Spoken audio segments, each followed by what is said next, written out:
National खबर, सब पर नजर।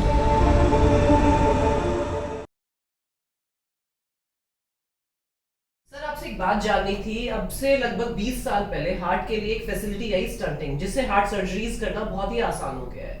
तो क्या इस तरह की किसी तरह का ट्रीटमेंट न्यूरो में भी आया है?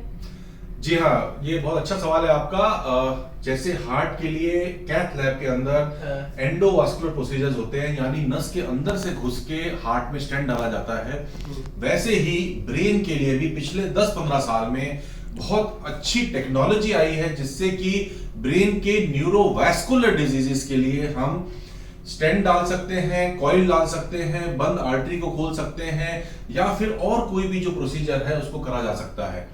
तो न्यूरो कैथ लैब में न्यूरो एंडोवास्कुलर प्रोसीजर्स पिछले 10-15 साल से इंडिया में कॉमनली हो रहे हैं और सक्सेस के साथ हो रहे हैं। बहुत ज्यादा एडवांसमेंट चल रही है।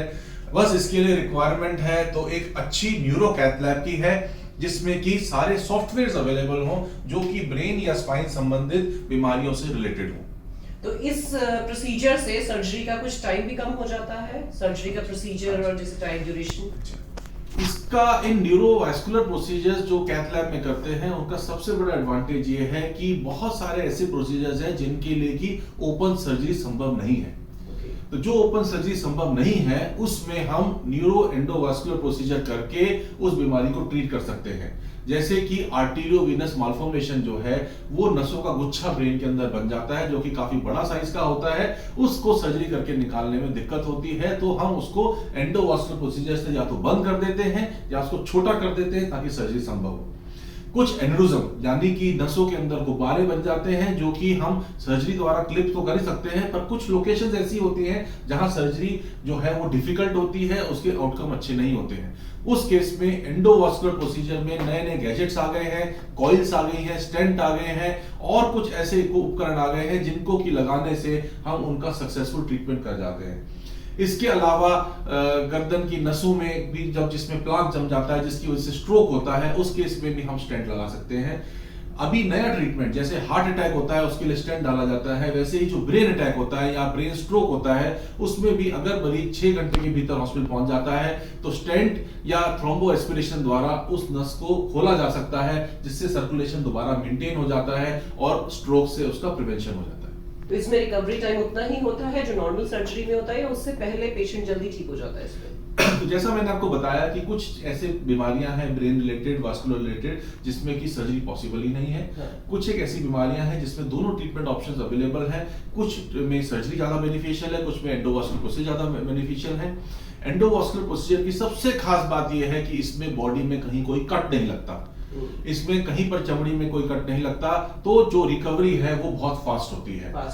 लेकिन प्रॉब्लम ये है कि इसमें जो प्रोसीजर है वो ऑपरेशन हम कर रहे हैं, हमारा हाथों का मूवमेंट जो है वो काफी दूर से होता है। वो प्रोसीजर ब्रेन में बहुत सारी विशेष प्रकार की तारों, कैथेटर या डिफरेंट इक्विपमेंट द्वारा होता है, तो उसमें थोड़ा सा रिस्क ज्यादा होता है। अगर पेशेंट को कोई प्रॉब्लम होती है तो रिकवरी टाइम ज्यादा भी हो सकता है।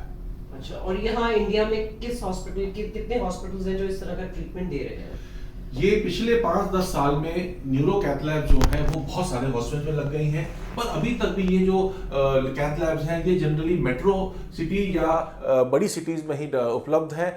अगर हम बात करें नॉर्थ इंडिया की तो कम से कम 15 से 20 अच्छे सेंटर्स होंगे जिसमें कि न्यूरो कैथ लैब की व्यवस्था है और हर टाइप के एंडोवास्कुलर प्रोसीजर्स हो रहे हैं।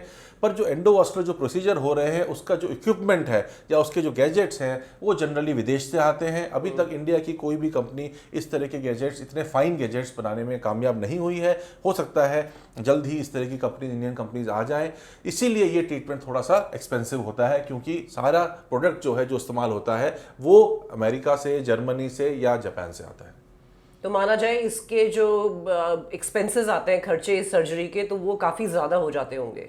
जो सर्जरी करने के एक्सपेंसेस हैं वो तो उतने ही हैं जैसे नॉर्मल सर्जरी के होते हैं, पर जो इम्प्लांट लगता है या जो कॉइल लगती है, स्टेंट लगता है, उनकी कॉस्ट ब्रेन वाले केसेस में काफ़ी ज़्यादा होती है, जिसको कि हर किसी के लिए अफोर्ड करना मुश्किल होता है। लेकिन जैसे जैसे कंपटीशन बढ़ रहा है, जैसे जैसे नंबर ऑफ केसेस इस तरह के बढ़ रहे हैं, उस हिसाब से नई नई कंपनीज भी अपने इम्प्लांट लेके आ रही हैं और उनकी कॉस्ट नीचे आती जा रही है।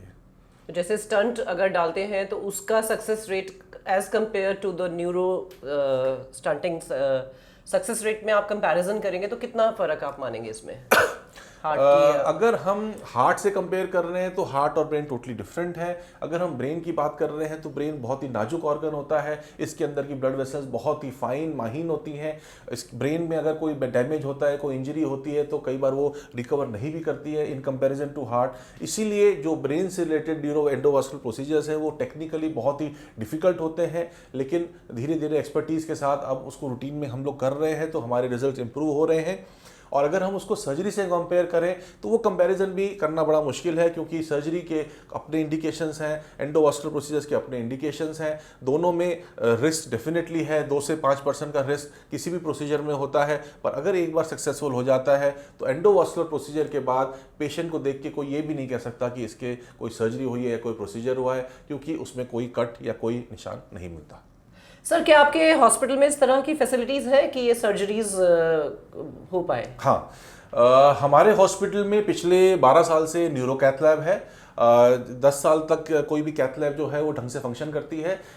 1 साल पहले हमारी कैथ लैब में प्रॉब्लम आ गई थी तो हम 1 महीना पहले तक कार्डियक कैथ लैब में अपने प्रोसीजर्स कर रहे थे, और अब हमारे यहाँ नई न्यूरो कैथ लैब इंस्टॉल हो गई है जो कि इस समय की लेटेस्ट मशीन है, जिसमें सारी फैसिलिटीज़ अवेलेबल है किसी भी तरीके न्यूरोवास्कुलर प्रोसीजर करने के लिए।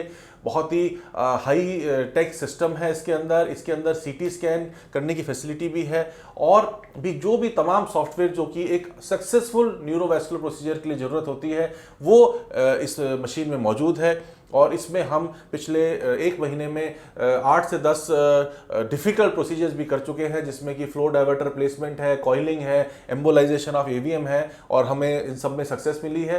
तो I am thankful to the hospital administration कि उन्होंने इस नई न्यूरो कैथ लैब का हमारे ओटी कॉम्प्लेक्स में इंस्टॉलेशन किया है। मैं खुद एक न्यूरो सर्जन हूँ जो कि न्यूरोवास्कुलर प्रोसीजर्स भी, एंडोवास्कुलर प्रोसीजर्स भी करता हूँ, तो मेरे को काफ़ी फ़ायदा हो रहा है इस नई मशीन के आने से। तो डॉक्टर साहब, किस तरह के मरीजों को न्यूरो एंडोवास्कुलर प्रोसीजर की जरूरत पड़ती है? हाँ, ये बहुत इंपॉर्टेंट है कि हमें ये पता होना चाहिए कि किस तरीके के मरीज को हमारे को कैथ लैब के अंदर प्रोसीजर करना है। सबसे इंपॉर्टेंट है ब्रेन हेमरेज, क्योंकि जो न्यूरो एंडोवास्कुलर प्रोसीजर्स हैं वो ब्रेन की या गर्दन की ब्लड वेसल्स के लिए होता है। तो जिस पेशेंट को ब्रेन के संबंधित वैस्कुलर डिजीज है, यानी कि कोई नस फट गई है, ब्रेन हेमरेज हो गया है, उसका कोई कारण है कि उसके अंदर गुब्बारा बन गया है, या फिर कोई नसों का गुच्छा है या एवीएम है जो फट गया है, या फिर कोई ड्यूरल एवी फिस्चुला है जो फट गया है, उस केस में हमारे को इस तरह के प्रोसीजर की जरूरत पड़ती है। ये तो हो गया कोई नस फटना, ब्रेन हेमरेज। दूसरा है कोई नस का ब्लॉक होना। नस का जो ब्लॉक होना है वो एक्यूट ब्लॉक भी हो सकता है, जैसा कि मैंने आपको बताया, एक्यूट स्ट्रोक या ब्रेन अटैक। अगर ऐसी कोई स्थिति पड़ती है तो उस नस को इमीडिएटली खोला जा सकता है स्टेंट या थ्रोम्बो एस्पिरेशन के माध्यम से। इसके अलावा कुछ है बीमारियां होती है जिसमें क्रॉनिक ऑक्लूजन होता है, यानी कि खून की नस ब्लॉक्ड है, लंबे टाइम से ब्लॉक्ड है और धीरे धीरे उसकी ब्लॉकेज बढ़ती जा रही है, तो उस केस में भी हमारे को जरूरत पड़ती है, चाहे वो कैरोटिड स्टेंटिंग हो, चाहे वो ब्रेन के अंदर की कोई ब्लड वेसल हो उसकी स्टेंटिंग करनी हो। कई बार ब्रेन के अंदर बहुत बड़े ट्यूमर होते हैं और वो बहुत ही वैस्कुलर होते हैं, तो अगर हम सर्जरी करते हैं तो ब्लड का बहुत ज़्यादा नुकसान होता है, और ऐसा भी हो सकता है कि हम ऑपरेशन को बीच में अबंडन करना पड़े। उस केस में भी हम एंडोवास्कुलर तरीके से ब्रेन के अंदर घुस के अपनी तारों को ले जाके उस ट्यूमर की ब्लड वेसल्स को बंद कर सकते हैं, ताकि ऑपरेशन के टाइम में ज़्यादा ब्लड लॉस ना हो। इसके अलावा और भी कई छोटी छोटी बीमारियां हैं जिसके लिए कि एंडोवास्कुलर प्रोसीजर्स करे जा सकते हैं, और नई नई जैसे डेवलपमेंट हो रहे हैं, नए गैजेट्स आ रहे हैं, हमारा जो स्कोप ऑफ वर्क है वो बढ़ता जा रहा है। चलिए, तमाम जानकारी के लिए आपका धन्यवाद।